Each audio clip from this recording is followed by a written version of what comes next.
Does your skin feel super dry or flaky? That was me. Even though it didn't matter how much moisturizer I put on my face, it would still get really, really dry and flaky during the middle of the day. And it has to do with your skin barrier. My skin barrier was damaged, and I'm on a journey to fixing that, and that's where this comes in. This Cocokind Barrier Serum feels so freaking hydrating on my face.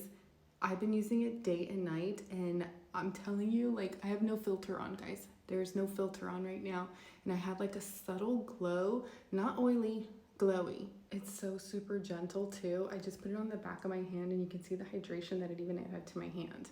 The ingredients are super legit, and it has now become a staple in my routine. I'm gonna drop it down below so you guys can check it out too.